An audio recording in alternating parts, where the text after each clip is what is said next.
Esta es la segunda parte del episodio anterior. Los invitamos, si no han escuchado la primera parte, a primero escuchar la primera parte y después continuar con esta. Saludos.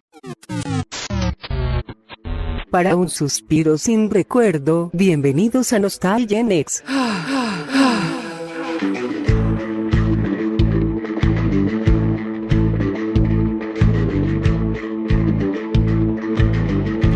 Oye, Enrique, bueno, queda claro que te gustó mucho todo, que tienes mucho más cuestión positiva que negativa, pero si tuvieras que criticar algo, ¿qué criticarías?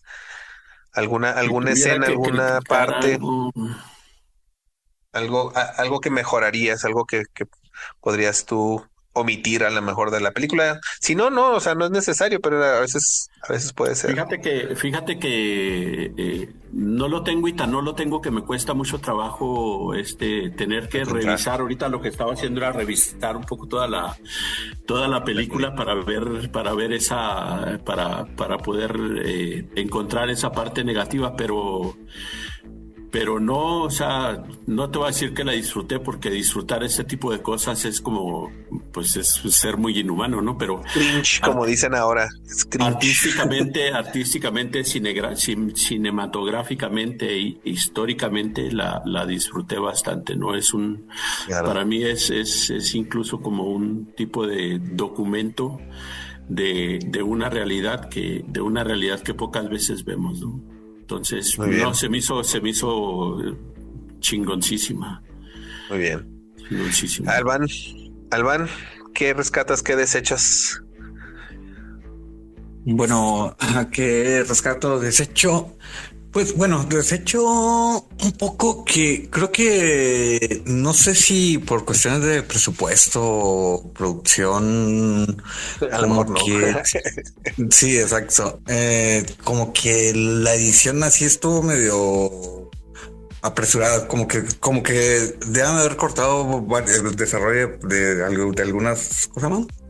El desarrollo de algunos temas, ¿no? O sea, como que sí tenían que bueno, la edición a mí se me hizo así como que medio interrumpir en varios aspectos, ¿no? O sea, como que de repente no le dan seguimiento a muchas tramas, ¿no? Y en algunas se pierde, ¿no? Por ejemplo, precisamente lo del jefe de Yakuza, ¿no? Que nunca entendía el último, o sea, el papel como tú comentabas, ¿no? El jefe y su idea de cuando ya está enfermo, ¿no?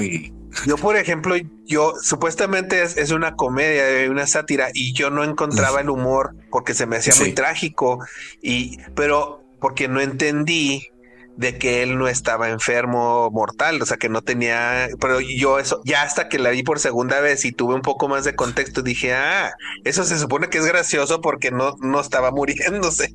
Sí, pero exacto. Yo cuando vi que se iba a aventar al tren, dije, pues sí, pues yo haría lo mismo, o sea, yo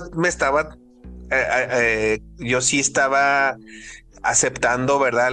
Todas las tragedias y todas las situaciones, incluso cuando se dan cuenta que se comieron al muerto, bueno, al cerdo que tenía. Yo esa parte no la vi graciosa, yo le di y dije, o sea, porque vuelvo a lo mismo, o sea, no entendía yo ni las roles, ni los puestos, ni todos los vi a todos por igual, como que decidían entre todos las cosas, no había, la jerarquía no me quedaba muy clara. Ya después, entonces ya empecé a recontextualizar todos los roles y dije, ok, es el jefe. Pero por ejemplo, en esa escena estuvo muy cabrona porque siendo como son de desmadrosos y de me vale madre esos güeyes como eran, tú lo que pensabas era que iban a agarrar un poco de salsa, se le iban a echar al puerco y se le iban a comer como si nada hubiera pasado, ¿no? Y en realidad así te lo pintan. Sí. Fíjate que es muy shakespeariano esa parte. Shakespeare tuvo una época hay una obra de él que se llama Titus Andronicus, que es bien cabrona porque son dos emperadores que tienen un pleito entre ellos, y entonces siempre se están, pues están en guerra continua, y en algún momento Titus vaya a agarrar a la hermana de su oponente, ¿sí? Cuando ese güey lo mete al bote a él, pero después va por la hermana y la hace tacos, güey, y se la sirve en la cárcel, y ese güey se la come. Y come su hermana, se come a su hermana. Ajá, en tacos, y después le dice, y el güey como si no tuviera pedos, pero en algún momento Titus pasa una mosca y la mata. Y entonces el otro güey se horroriza y dice, a ver, güey, pero ¿por qué mataste la mosca? Y no mames, te acabas de comer a tu hermana en tacos, güey. ¿Por qué te horroriza que mate una mosca? Y hay una película muy buena, nomás que creo que es de Lynch, se llama Doberman. ¿La han visto? Es gringa. Sí, cómo no. Doberman sí está buena. En Doberman están en un yonque y el jefe mafioso es así, o sea, él puede igual hacerte tacos, hacerte pedazos, hacerte lo que sea, pero cuando él siempre trae un perrito, y cuando le pegan, en algún momento le pegan y le hacen el feo al perrito, y este güey le despierta así la ira bien cabrón en él, así de, güey, ¿qué te pasa? ¿Por qué molestas a mi perro? Y mátalo. No es la de Dogman, de Luc Besson. No es Dogman. Sí, no es Doberman. Ah, ok, entonces la estoy confundiendo porque hay una que se llama Dogman de Luc Besson. Es reciente y también más o menos por ahí va la cosa. Tiene unos 25 años. No, entonces no.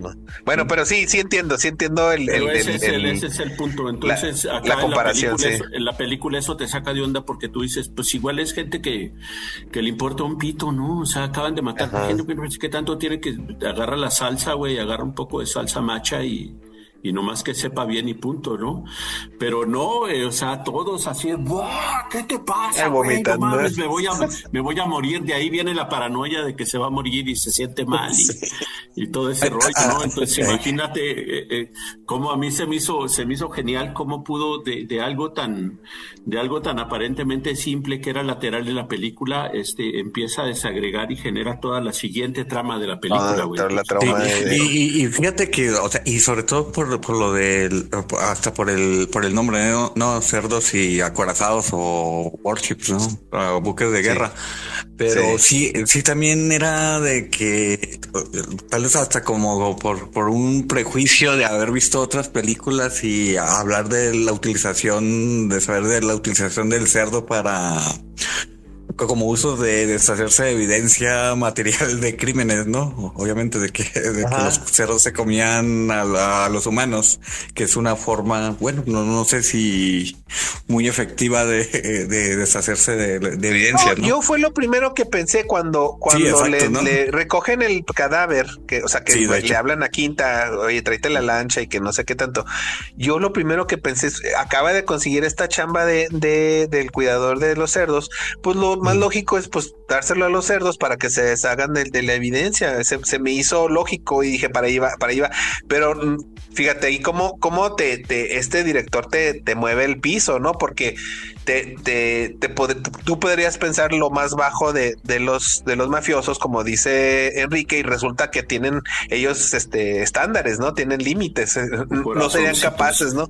Nunca hubieran sido capaces de alimentar a los cerdos con el cadáver, sino que más bien se le salió de las manos, o sea, nunca lo planearon. Sí fue pues capaz, ¿no? O sea, y de hecho por eso, pero era el loquito del de ellos, era el que tenía ¿cómo se llama? La red de pescador como playeras, era el loquito del grupo, ¿no? Era el que no, era el que cuando les avientan el cadáver les anda embarrando la mano en la cara, ¿no? Que mire, les empezó a hacer ahí. O sea, era el que estaba mal. Era el que se le ocurrió, era el más probable que se le hubiera ocurrido, ¿no? Claro. Así es. Sí, pero pues estaba interesante eso. Es un doble estándar, ¿no? Una película mexicana que tiene mucho que ver por ahí con la policía y todo eso. No, se llama Llámenme Mike. Es una que he estado proponiendo desde hace mucho junto con Camino Largo a Tijuana. Hay que ver Llámenme Mike, pues es una crítica bien cabrona. La volvemos a poner en la lista otra vez. Sí. Sí, y de hecho tú la cambiaste por días contados, ¿eh? Tenías Llámenme Mike primero y luego la cambiaste por días contados. Exacto. Bueno, yo rápido voy a... Bueno, ¿y qué sí te gusta de la película, Alban? ¿Qué rescatas? Bueno, no, pues espérame, todavía me acabo de ver que... no. O sea, es que también, ¿no? O sea, bueno, que también es curioso, ¿no? O por ejemplo, también el personaje del chino, ¿no? Que anda ahí también revoloteando, que nadie le entiende. Me hizo tanto ruido el chino. Sí, exacto, ¿no? O sea, que también revoloteando por allá y tampoco le entiendes bien su papel, ¿no? De si va para...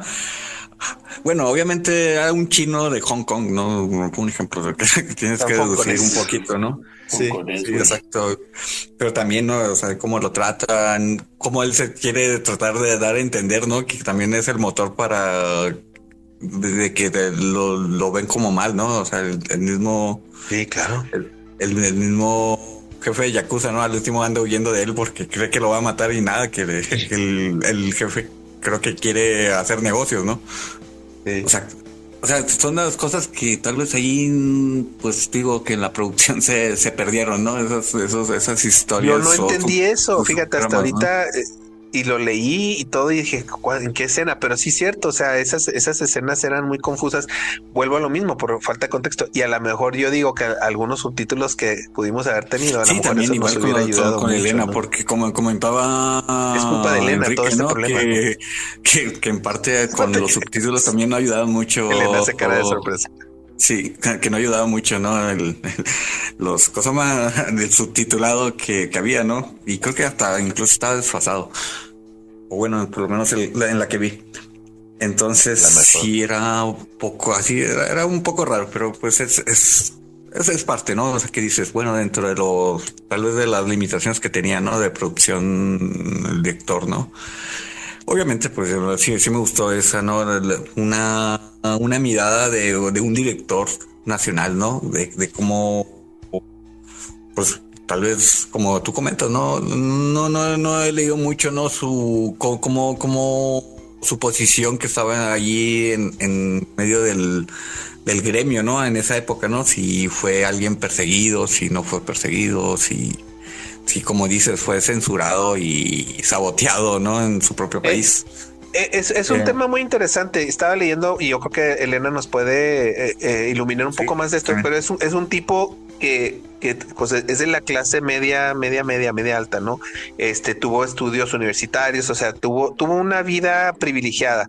Sin embargo, al terminar la escuela, al parecer se dedica al comercio ilegal, o sea, a estar vendiendo como fayuca, tabaco, sí, como que no, como que era rebelde.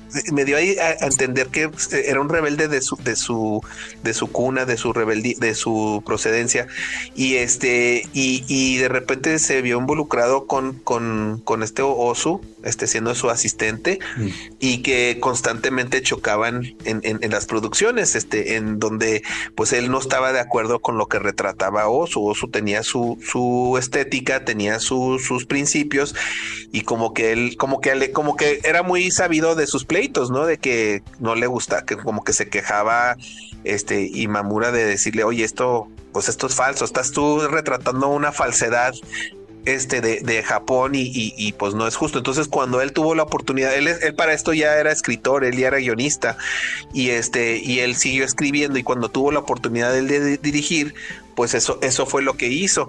Pero sí, efectivamente, por ejemplo, creo que el tema de los cerdos, él estaba como que aferrado a sobrepoblar así las escenas de cerdos. Yo como cineasta, bueno, no soy cineasta, pero si fuera cineasta, yo digo que también tienes que aprovechar la creatividad para hacer la ilusión de... Él quería 1500 cerdos, y pues el presupuesto dijeron pues 400, o sea, no te consigo los 1500. Yo digo que también, si tienes un límite, tienes que aprender a ser creativo y buscar cómo hacer ver que hay más de lo que se supone que tienes. Consigue nada más 400 cerdos y como que constantemente se quejaba y trataba de conseguir más y más y más, y como que le decían, no, no. Y sí, se pasó del presupuesto y por eso, como que ese fue de ahí lo agarraron, como que lo querían censurar, como que la productora no le gustaba la película que estaba haciendo y le decía, oye, ya bájale de tono, cámbiale, porque nos estás pintando como pues maleantes, nos estás pintando como prostitutas, como todo, y bájale de tono, ahora sí como dicen, bájale de huevos, ¿no? O sea, no es por ahí la cosa. Y como que él le valió gorro, él le siguió gastando y como que de ahí se agarraron, ¿no? ¿Sabes qué? Eres una persona que no sabe controlar tu presupuesto y que no sé qué tal, te castigamos el estudio. Lo castigó 2 años sin poder hacer películas. Entonces, como que esa es su historia, ¿no? Él quiere ser un tipo de cine y constantemente sí va luchando contra el sistema de estudios, que era muy similar a la problemática que tenían en Estados Unidos, en que los cineastas que querían hacer algo diferente estaban pues constantemente censurados y restringidos por los estudios, los grandes estudios que tenían dinero. Y pues ahí yo creo que es donde nace la creatividad de hacer cosas interesantes. Y ya él después hizo su propio estudio, ya cuando no pudo crecer mucho como cineasta, ¿no? Y hablando de esa escena del cerdo, hablando de una comedia, de que esa forma de que imagino que en la mente el director tenía la escena de la estampida, tenía una idea muy buena. Y que por problemas de producción, obviamente sí sale medio limitada, ¿no? O sea, de que hasta lo ves, ¿no? En las fue una escenas. Falta de creatividad. Yo creo que si hubieras hecho contrapicadas, o sea, puesto la cámara abajo, de creatividad, sino lo que tenías de producción. O sea, de que si ves, por ejemplo, cuando las escenas, digamos, cuando las primeras escenas donde ves a los cerdos, imagino que eran acá grandotes y bien alimentados, ¿no? Y en la escena de la estampida, pues ves puros lechoncitos que imagino que es lo que alcanzó exacto, que ves que como que un cierta cómo van a hacer y a los tobillos les llegaban, esa estampida de cerditos chiquitos, de lechoncitos, iban a causar tantos estragos, ¿no? O sea, a matarlos. Exacto, o sea, que cómo los van a matar unos cerditos. Pero bueno, ¿no creen que es como una alegoría? O sea, bueno, obviamente va a ser la alegoría, definitivamente. Pero se nota que eso fue muy obvio, fue muy claro. No es como tan simple, o sea, la idea de los cerdos lentos tiene que ver con la lentitud como el invasor les estaba llegando a Japón sin que se dieran cuenta. Si ustedes se fijan, los cerdos no atropellan a nadie, pues. O sea, los cerditos, a mí el que se me hizo más curioso fue un cerdito volador que se baja volando casi volando de la hablando de crueldad animal. Oye, qué descarados. Bueno, es que yo creo que en ese entonces no existían esas leyes y esas reglas, ¿no? De que, pues, cuando abren las puertas y se dan unos buenos trancazos esos cerdos, sí, pues. Eso ahora ni de chiste con animales reales, ¿no? O sea, eso no hubiera pasado, ¿no? Sí, no, o sea, y la idea del cerdo, pues, obviamente como alegoría, y ya que retomaste lo de Buñuel, ¿no? O sea, obviamente de comparar a más no bajo sé, de lo bajo de la sociedad. Bajo, sí, exacto, no comparar el clásico, no, o la comparación a las pasiones, ideas humanas, no, con reflejarlas, proyectarlas en animales, no, o sea, el clásico, ¿no? Representar al humano o lo del pensamiento humano a través de los animales, ¿no? El proyectar, ¿no? Obviamente el cerdo es una proyección, lo que decía Enrique, ¿no? Una alegoría. O sea, y en varios factores, ¿no? O sea, el cerdo. Pero bueno, en fin. Entonces sí es una... Esa es una cuestión de interpretación, y te digo, pues era la idea, ¿no? De que hacía mención eso, ¿no? De que el director obviamente sí iba a tener una idea, ¿no? Pero la misma producción la misma desarrollo de la película, pues evita, ¿no? Que tal vez se desarrolle más esa idea, ¿no? Del director. Que a veces tenemos que ver esas situaciones, el contexto, ¿no? En donde el director se mueve, ¿no? Sí, entonces, sí, bueno, de seguro. Son unas cuestiones de producción, pero la verdad la película, sí estaba bastante bien lograda. Y sobre todo, pues obviamente muestra lo que él quería mostrar. Y otra cosa, bueno, de lo que me gustó, ¿no? Pues también, ¿no? O sea, el director, por lo que leía, que era que le gustaba mucho, o que te podías suscribir a ese movimiento, ¿no? De la Nouvelle Vague, novela vaga, ¿no? Del movimiento francés, ¿no? Sí. Donde también mostraba esa, ¿no? Esa parte de las culturas, en ese caso de Francia, ¿no? Esa parte no bonita de la cultura de la sociedad, más que de la cultura, ¿no? De un país, ¿no? Que obviamente hacia el mundo se reflejaba de una imagen, ¿no? O quería reflejar una imagen, ¿no? Pero que dentro, pues obviamente había otros matices, ¿no? De hecho, también me acordé mucho de la película del Samurái.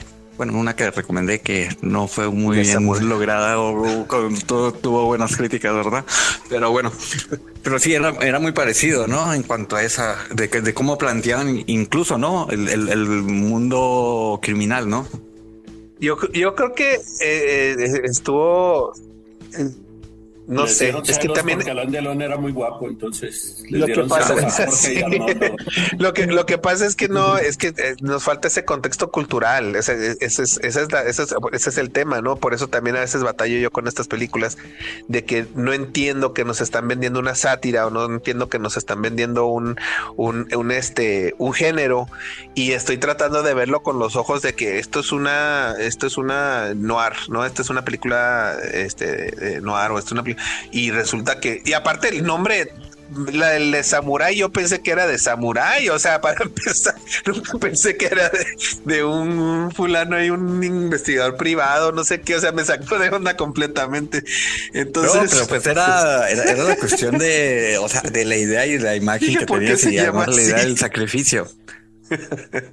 A ver, Elena. Y aquí lo transportas, ¿no? Sí. Bueno, es que a Elena no le tocó esa reseña del Samurái. No, ella todavía no se integraba al equipo. A ver, Elena, adelante. No, nada más como una precisión. Lo que dice Van es la Nouvelle Vague.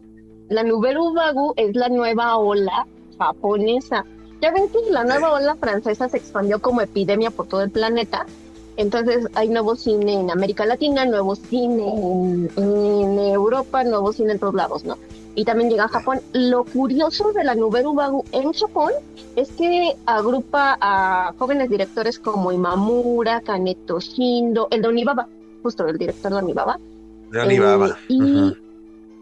Y a diferencia de lo que pasaba en Francia o en el resto del mundo, que era cine independiente, o sea, todas las nuevas olas fueron cine independiente. En Japón no. En Japón todo se dio al interior de los estudios de cine. Entonces también respondía a un cambio cultural. De hecho, la Nouvelle Vague en Japón se caracteriza también por el surgimiento de el Pink-Weiga. No sé si se han escuchado ese género. El Pink-Weiga es como el soft porno. Ajá, es porno, pero muy ligero, pero con mucha crítica política. O sea, hacen este tipo de películas, pero para criticar la situación social de Japón, la participación de Japón en la guerra y demás. Esa es la Nouvelle Vague, y es a donde se inscribe también nuestro querido Imamura, que gracias, ahora ya, bienvenidos al club de fans de Imamura. Ay, sí, gracias. Oye, bueno, así rápidamente yo voy a decir lo que desecho y rescato de la película para que Elena ya nos dé el cierre y nos califique la película. Entonces yo rescato en sí.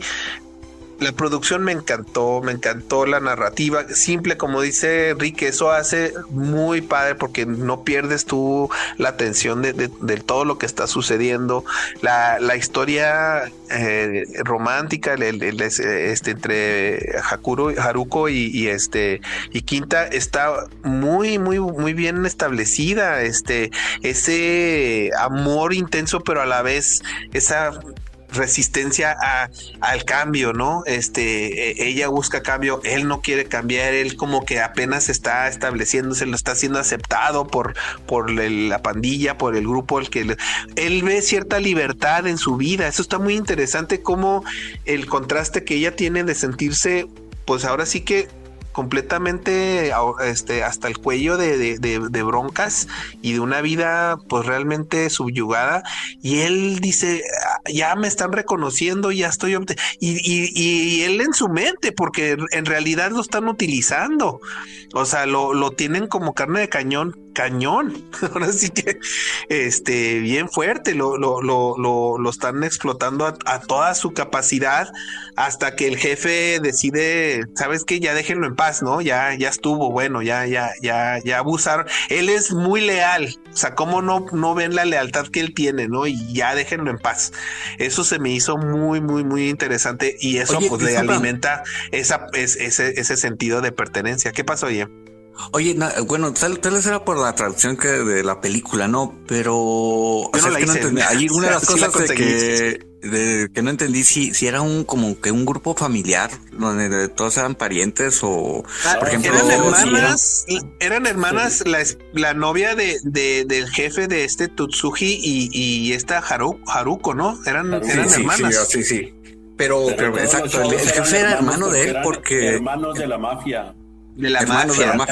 Entre ellos eran hermanos de la... Sí, o sea, se veían como toda pandilla, ¿no? O sea, tienen un cierto código de familiaridad, ¿no? ¿Por qué? Porque ya ves que en la traducción, por ejemplo, las muchachitas se dirigían al papá de Quinta como el tío, ¿no? El tío. Sí, pero no había relación. No sé si era por la traducción o si era cosa más. Si había, por ejemplo, cierta relación de parentesco. En Chile,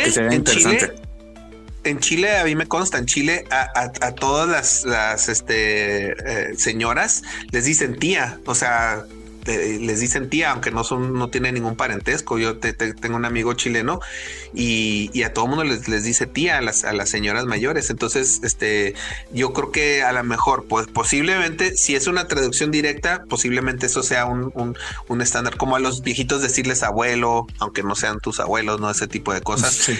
Pero sí creo que en el tema de las mafias o de las pandillas o cosas así, yo creo que sí hay una cierta fraternidad. Alban, tú me dices hermano, o sea, yo te digo hermano. O sea, sí, bueno, sí, obvio, sí, o sea, sí, o sea, en ese sentido, ¿no? Pero bueno, yo venía porque, a ver, también iba a resaltar, ¿no? El papel, porque sería interesante, porque iba a resaltar también que me faltó. Es interesante el papel de la mujer, ¿no? Ahí, ¿no? O sea, el clásico, la muchacha que quiere salir de ese mundo, ¿no? O sea, que está, pero que hasta su misma familia la trae, pero como en un sistema medio patriarcal, se puede decir, ¿no? O sea, sí tienes que estar ahí, ¿no? Y el papel de la muchacha, ¿no? Incluso hasta cómo la ven, ¿no? Cuando eso de que hablabas, ¿no? De que ella se lo buscó, ¿no? Cuando la violan, ¿no? Sí. Que porque se iba a robar el dinero, ¿no? Un ejemplo, ¿no? Sí, entonces, sí, o sea, casi justificado. Es el sistema que ves, pero es interesante el papel de la mujer, ¿no? De las mujeres, ¿no? Que un poco así el clásico, ¿no? Que obviamente violentadas y subyugadas, ¿no? Pero que una quería salir, pero doblemente no violentadas. ¿No? Aquí no lo hacen, pero muchas veces es violentadas físicamente, emocionalmente por sus agresores, ahora sí que agresores desconocidos, y después regresan a casa, y en lugar de ser, pues ahora sí que acepta, ¿cómo se llama? Sí, acobijadas, otra vez revictimizadas por la misma familia. O sea, eso se ha visto muchas veces en muchas culturas en las que, eres una cualquiera por andarte metiendo, porque ya ven cómo la mamá la trataba. O sea, la mamá la veía como ingreso. La veía como un ingreso, Exacto, no la... Sí, o sea, te digo que también es algo que no tratamos mucho, por sí, o sea, esa forma de, y sobre todo, ¿no? De la sociedad, ¿no? De algunas sociedades, ¿no? De ver a las hijas como una especie de cambio y como moneda de cambio, ¿no? Para poder subsistir, ¿no? Porque a ella misma le dice, ¿no? ¿Qué vamos a hacer si te vas, ¿no? Uh-huh. Entonces sí, es de lo interesante que tal vez no pusimos esa parte de la trama, ¿no? De cómo viven las mujeres ahí, que imagino que yo creo que está muy limitado. porque no eran, o sea, sí mucho Haruko era la coprotagonista, pero no tuvo el peso que tenía Quinta y algunos de los otros personajes, y sí se perdió a lo mejor eso, pero pues era la historia que quería sobre contar. todo eso que tú comentabas, esa historia de amor que en realidad como que no es tan amorosa, ¿no? Tal vez al último. Pero... No, pero sí, yo rescato mucho, fíjate, no quise abundar mucho para no quitar mucho tiempo para que Elena nos dé su cierre, pero yo rescato a una intensidad entre los personajes, solamente que ahora sí que es limitado a la experiencia y a lo que conocen y a lo que saben que pueden obtener. O sea, había más miedo a lo desconocido por parte de Quinta. O sea, era más el miedo a lo desconocido que en realidad quedarse con lo que tiene, o sea, a seguir siendo maltratado por sus colegas, por sus hermanos. Dice así como que prefiero que me maltraten a irme a una ciudad grande donde pues ahí no soy nadie, ahí no tengo realmente un rol, no tengo yo un reconocimiento, y empezar de cero pues me da miedo, ¿no? Aunque no lo dijo así, lo dijo de otra forma. Y ella a su vez, te quiero, eres, porque él siempre fue muy bueno con ella, él siempre, a pesar de todo, siempre la procuró, la cuidó, pero pues no quería ceder la parte o sea, de vemos en eso, ¿no? O sea, ella. ¿Cómo reacciona ante la violación, ¿no? Que, o sea, que él sabe que ella fue violentada, y después, ¿no? Cuando ella se va a la casa de él, ¿no? Pero ¿cuánto le duró? ¿Cuánto le duró el coraje? O sea, ¿qué fue? Si mucho, un minuto. Y de todos modos, o sea, pues, la aceptó. Pues es que sabe en el mundo en el que vive, sabe las limitaciones que tiene la gente allí, sabe hasta lo que pueden aspirar. O sea, él prefería ser el único, pero pues no tenía, tampoco podía ofrecerle lo que le ofrecían los gringos.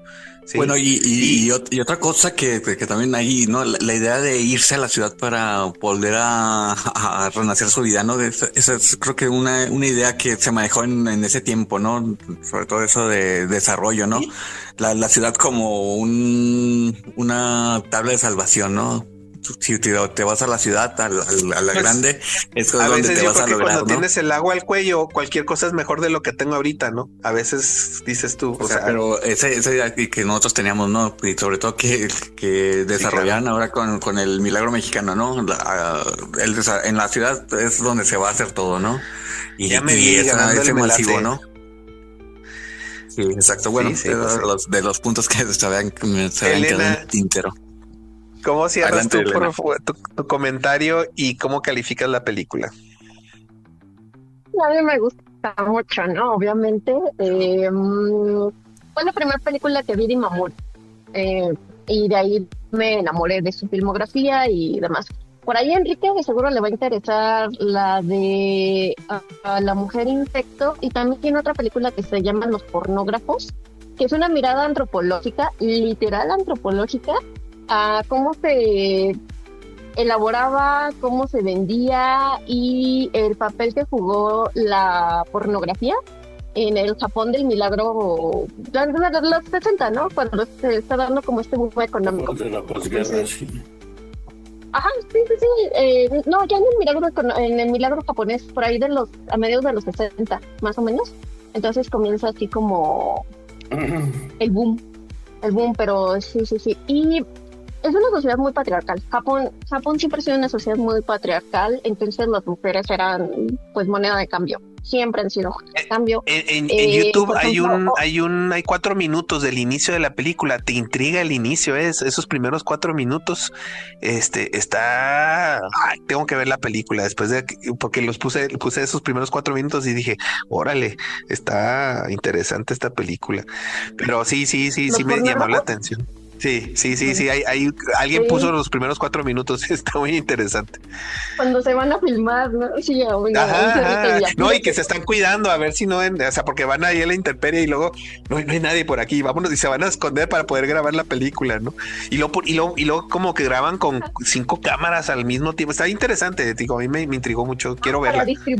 Para distribuir, por eso. Y no les interesa si está bien fotografiada. Obvio. O sea. Sí, no, está muy divertida, la verdad es que es muy buena. Los Pornógrafos es una de sus joyas. Y sí, es una sociedad muy, muy patriarcal. Lo que ustedes ven también ahí es la descomposición social en torno a una base militar, porque Estados Unidos dejó varias bases militares y entonces, pues cómo impacta, ¿no?, en el entorno. Y entonces vemos estas calles del centro de lo que era un pueblito, convertidas pues en un barrio rojo, ¿no? Donde hay prostitución, donde hay droga, donde hay mafia, donde hay tráfico, porque bueno, también Estados Unidos ocupó a la Yakuza para mover droga durante la guerra de Corea. Entonces también por ahí entró la droga a Japón. A partir de los 50, cuando comienza el conflicto bélico en Corea, la Yakuza mueve eso, y entonces es donde encuentran ya los yonkis japoneses, ¿no? Y toda esta descomposición también que se va aumentando, ¿no? Por la presencia de los estadounidenses y el uso que hace Estados Unidos de Japón, como tal, como una especie de caballo negro, ¿no? En esa región asiática para contener el avance de los malvados comunistas come niños, ¿no? Pero, o sea, la película es muy... Así no los venden, así no los venden.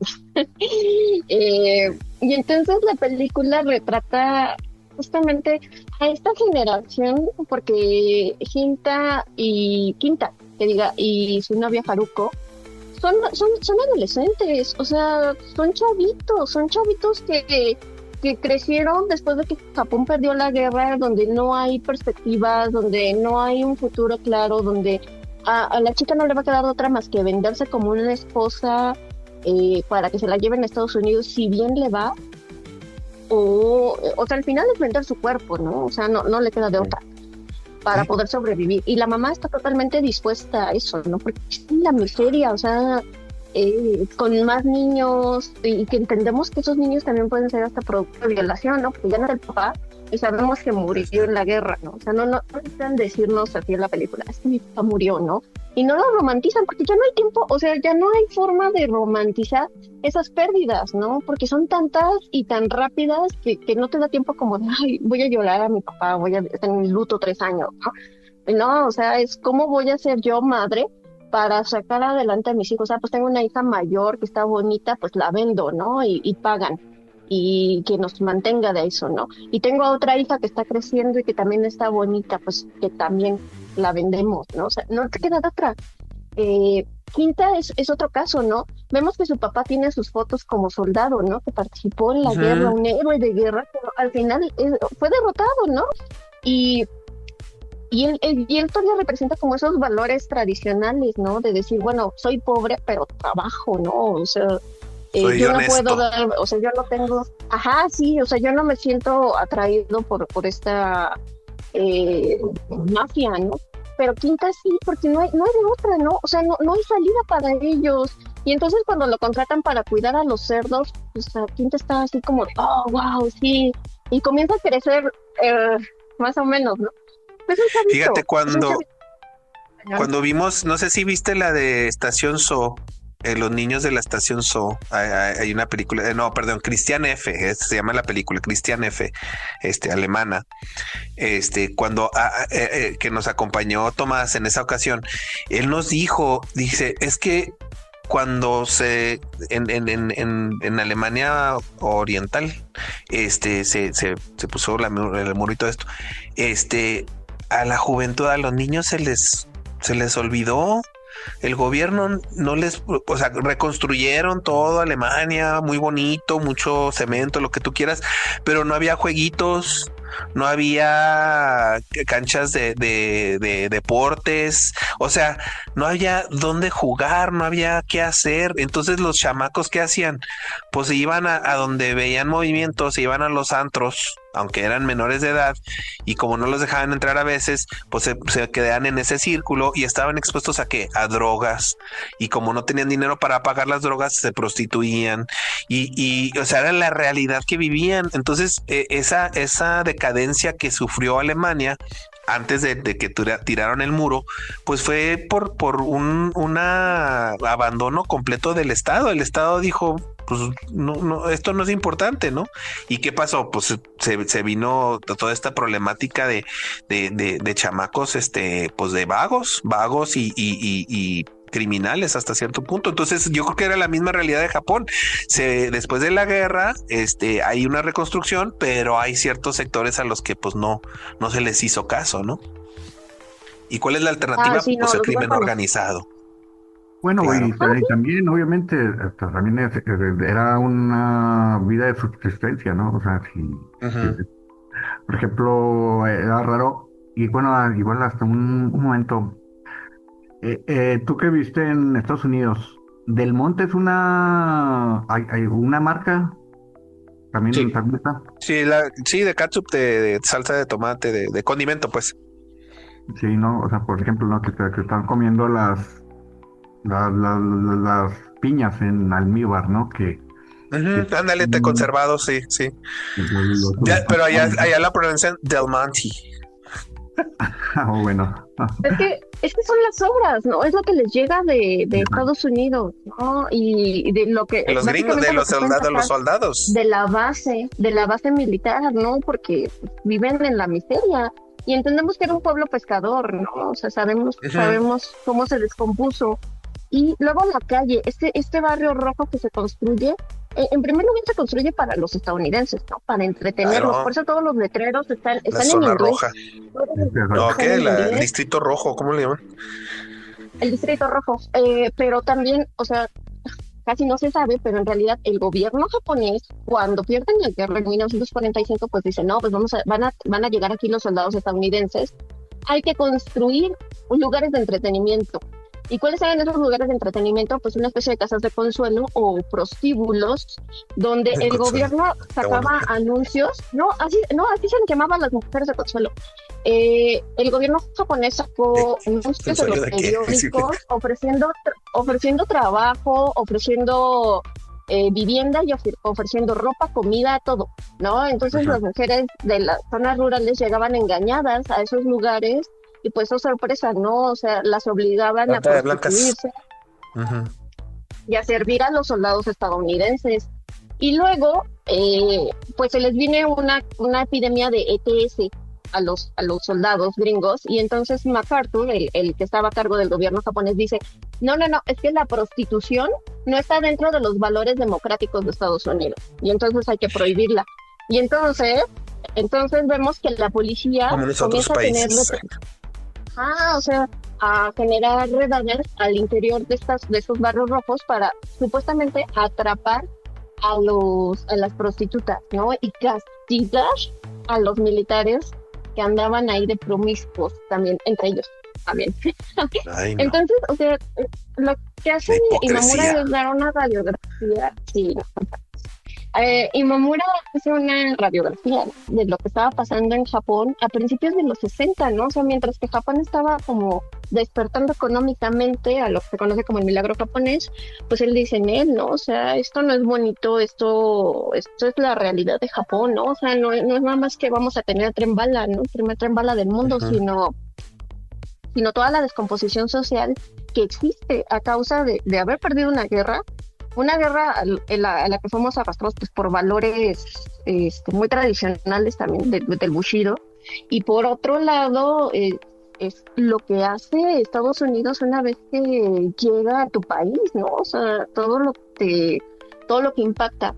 Entonces, a mí me gusta mucho, o sea, yo creo que es una de las mejores películas, y yo creo que si quieren conocer otra cara del cine japonés, que no sea la clásica de Kurosawa y de Ozu, yo creo que Imamura es la puerta, ¿no? Imamura es el director de Lluvia Negra, ¿no? De 1989, sobre la bomba atómica, sobre las consecuencias de la bomba atómica. Imamura es el ganador de la Palma de Oro por Balada de Nadayama, ¿no? En los 80 también. Es uno de los grandes representantes del cine japonés, incómodo, bastante incómodo, pero necesario. Y yo creo que muy vigente, a pesar de que han pasado tantos años y de que sus películas las hizo en Japón. Yo creo que Imamura conecta con cualquier sociedad, ¿no? En este sistema tan brutal en el que vivimos. Entonces creo que vale mucho la pena ver Imamura. Y me preguntan que cómo califico a Cerdos y Acorazados. Pues solamente con un 10. 10 Está plus, bien. ¿no? Merecido, yo creo. Es muy... Tú, ¿cómo la calificas, Enrique? Un 10. Yo sí le pongo su 10 esote. Es como tu tercer 10 en las 200 y tantas películas que hemos analizado, es tu como tercer o cuarto 10. Sí, es el cuarto. Sí, el Muy cuarto, bien. pero sí se lo merece muy bien. Excelente. Bastante Alban. bien. Yo le doy un 3 acá al Albán. Sí, el Alban le ha hecho la basura. Sí, sí, no. Bueno, sabes que no soy muy fan del cine oriental, pero no, independiente de eso, es una película bastante recomendada. Sí me gustó, te digo que había visto la del asesino serial, la que te dije, Elena, pero no había ubicado al director, la verdad, y ahorita pues, que lo vi, sí, la verdad, sí, muy recomendada, y sí, es un acercamiento de nuevo, ¿no? A una sociedad que tenemos una idea, un prejuicio, ¿no? Sobre todo, ¿no? Sobre todo, ¿no? Siempre que vemos, ¿no? Los japoneses son perfectos, pensábamos hasta ahorita, ¿no? Y fíjate, ¿cómo se llama la película? La del secuestro, de hecho, de Kurosawa, ¿no?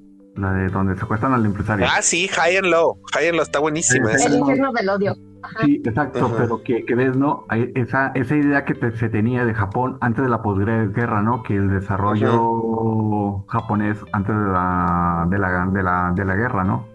Donde bueno, pues un decir, ¿no? Un desarrollo de cosas de la posguerra, etcétera, ¿no? Que lo pintan como tan bonito, ¿no? Cuando pintan a Japón tan bonito, ¿no? Cuando hay exacto, o sea, subyacente, ¿no? Algo subyacente dentro de la sociedad japonesa, ¿no?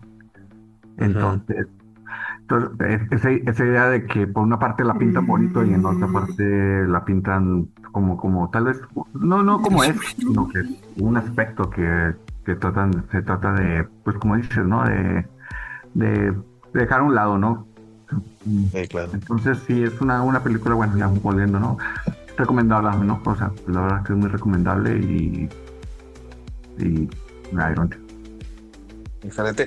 Yo 2 pulgares arriba, excelente película. Te digo, yo culpo más mi falta de contexto, tanto cultural como del idioma, de no tener todos los elementos, y yo procuro no leer sobre la película antes de verla, porque si me sesga y me pone demasiado alerta a cosas que a lo mejor no lo disfruto igual. Me gusta más verla por primera vez, tener una reacción, y ya sí tengo esta sensación de estar incompleta la experiencia, entonces ya me contextualizo para poder entender y disfrutar un poco más.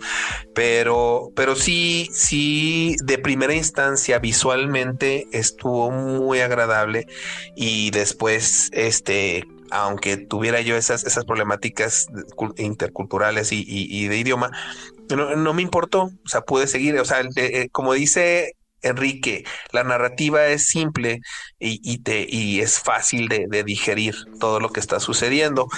Incluso el clímax, la escena de Quinta, revelándose y todo, creo que esa fue muy visual, fue muy clara, y como siempre yo he disfrutado mucho la sobreexpresividad de los orientales, ¿no? En sus actuaciones, ¿no?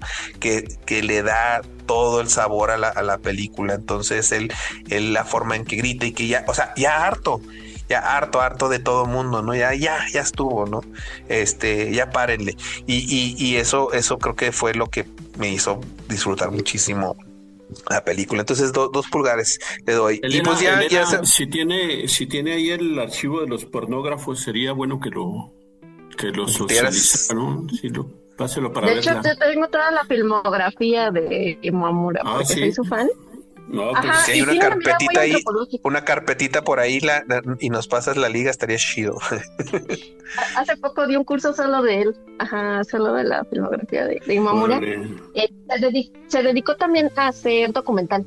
Sí, hizo mucho documental entre mediados de los 60 a principios de los 70, hizo muchísimo documental. Como muchos directores japoneses, uno de sus mejores documentales es hablando del final de la guerra con una bartender. Estoy traduciendo mal de título, ¿no? Pero básicamente es eso. Y también tiene un hombre que desaparece, también es muy bueno, uno de sus documentales más legendarios. Pero yo y sobre el 911, ¿verdad? Y tiene una de de las torres también, ¿verdad? Fue su última película, fue su último cortometraje, justo. Pero él habla sobre la guerra, sobre la Segunda Guerra Mundial. Un curso de introducción a la antropología. Ahora me toca en este semestre que viene, y uno de los textos que vemos es el de Ruth Benedict, y les decía yo que el de El Espada y el Crisantemo, y les decía yo que tendríamos que encontrar alguna versión japonesa que nos hablara de lo que estaba sucediendo en ese tiempo, y me llamó la atención que dice es una introducción a la antropología. Sí, literal. Le interesaba muchísimo y siempre retrata a sus personajes desde una perspectiva antropológica, incluso cómo coloca la cámara, como que se distancia un poco de sus personajes y como que nos muestra insertados en ese contexto, ¿no? De descomposición social y demás. Pero La Mujer Insecto, Intenciones de Asesinato y Cerdos Acorazados, como la trilogía obligada de él. Pero tiene un esposo. Se las paso, sí, ahí tengo todas sus películas. Voy a editar esta para no estar sepan cómo estamos nosotros distribuyéndonos aquí el material, pero sí, se te agradece, muchas gracias. Bueno, pasamos a los plugins así rápidamente, si quieren compartir algo que estén viendo, haciendo. Elena, sé que tú tienes aquí una actualización con respecto a tus redes, por favor, si eres tan amable de pedir seguimiento. Es que sin explicaciones, tú no te preocupes, no tienes por qué, tú nada más di, bueno. Ahora síganme a través de tal. Ok, la fama. No te preocupes tú por ahora... eso. Bueno. No, pues ahora tengo un nuevo perfil en Instagram donde pueden seguir como este contenido de cine asiático y se llama Elena y la Linterna Roja. Muy bien. Haces alusión a este director a la película. Hay una película, ¿no? De la Linterna Roja ¿cómo se llama este director? De Zhang Yimou. El de Shadow, el que hizo Shadow, ¿cómo se llama? Sí, ¿verdad? Zhang Yimou. Ajá. Sí. Ajá.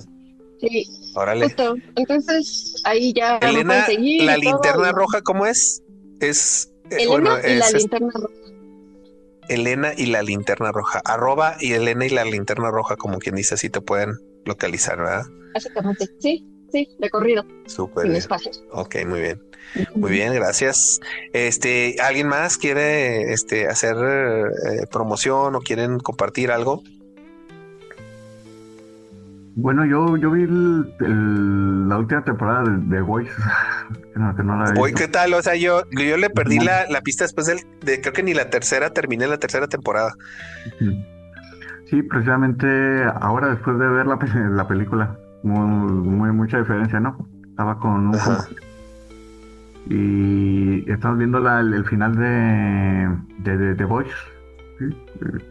Y hacemos mi amigo sí vio los cómics, ¿no? El seguidor más de los cómics. Él sí lo sigue.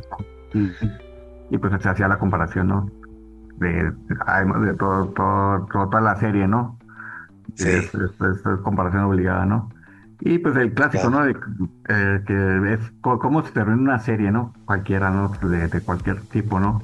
Si se termina bien, si se termina mal, ¿no? Que es clásico, ¿no? De que una serie siempre es bien difícil no terminar o complacer a todo el mundo, ¿no? Entonces, claro. Pues sí, la serie estuvo buena, ¿no? Estuvo muy interesante. Y el final, pues, bueno, para no hacer spoilers, si lo quieres ver, o si lo quieren ver, ¿no? Está, pues obviamente un final medio simplista, ¿no? Y apresurado, ¿no?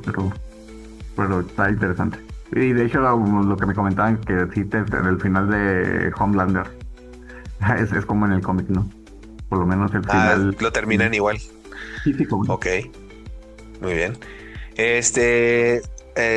Enrique, ¿tienes alguna plugin que quisieras hacer? No, sí, bueno, el libro, recuérdanos el libro que nos recomendaste de la antropóloga gringa. Ruth Benedict, La espada y el crisantemo. Ok. Muy bien. Sí, eso es. Y no, muy pues bien, ahora no hay recomendaciones. No hay recomendaciones. Tenemos un examen de tesis, creo que es de licenciatura, el jueves 28, ahí en la escuela. Creo que se transmiten en el canal de YouTube de Lina, se me hace que sí, y es sobre redes sociales, entonces está interesante. Okay. El amor en tiempos de redes sociales, entonces está buenas. A ver si no se llama así. Ese es el tema, pero no se llama así. Okay. Pero está chido, véanlo. Si pueden, dense una vueltita. Si no, ahí se va a quedar grabado, después lo buscan. Ahí se queda en el canal. Sí. Muy bien. Pues yo ahora esta semana he estado terminando las series que ya he mencionado aquí. A lo mejor Marta y yo vamos a hacer algunos programas de plugins.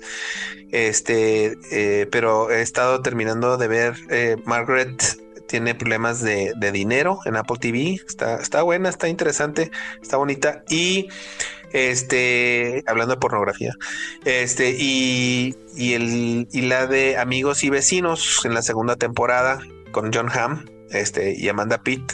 A mí me gusta mucho ese tipo de series. Es un Breaking Bad, pero en las altas esferas de la burguesía gringa, ¿no? Ahí sí les interesa, están interesantes esas historias. Y pues si no hay más, les agradezco a todos por conectarse. Súper buenas aportaciones, súper buena película. Elena, muchas gracias por la recomendación y pues muchas gracias, les deseo un excelente domingo, una excelente semana, cuídense mucho y hasta la próxima semana. Nos vemos. Igual. Gusto verlos. Bye.